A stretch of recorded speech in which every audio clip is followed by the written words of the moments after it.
We are here with head coach Jim Penders, the Huskies, a 7-2 winner against Xavier to win their second straight Big East Tournament championship. Coach, man, what a tournament for you guys. And let's talk about the arms first. What a job. Enzo hands the ball, Garrett Coe, Steady Eddie, 4 shutout, and then Devin Kirby.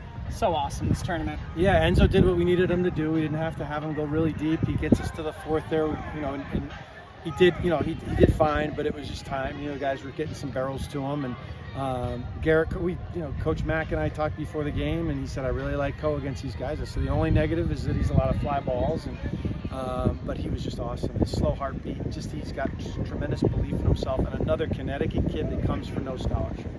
And he's going to have a scholarship now. He's going to have a good scholarship. He's earned it a while ago. And when I took him out, I told him that. He's a special kid too.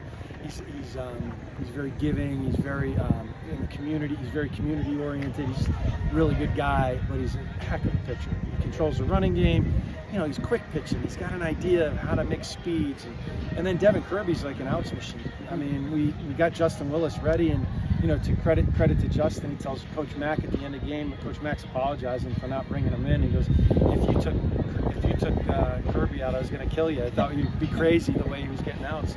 And so that's a credit to their camaraderie as a staff too. But Devin was just awesome. So to shut down a Xavier offense that had, 43 runs yesterday alone, 44 runs yesterday alone, it's just remarkable. So they did a great job. And, really proud of our defense too. We didn't give up one free 90 the entire game. I don't think we've done that all year.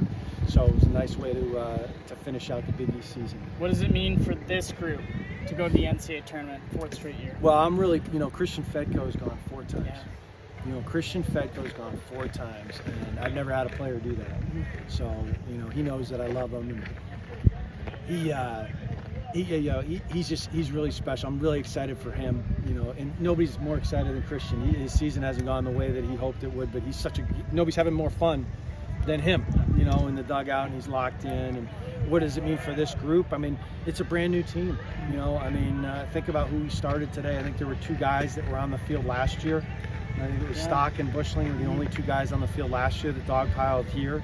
Out of the 10, out of the 9 guys that we had out there, and the 10th being the DH, Corey wasn't out there. So, 2 of the 10 in the starting lineup weren't a part of it really last year. So it's a brand new team.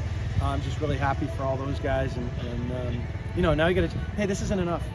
This isn't enough now. We've gotten to regionals.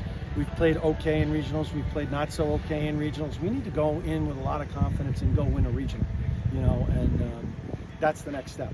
And that needs to happen. This is a team capable of going to Omaha, and that's the expectation. That's where the bar is set.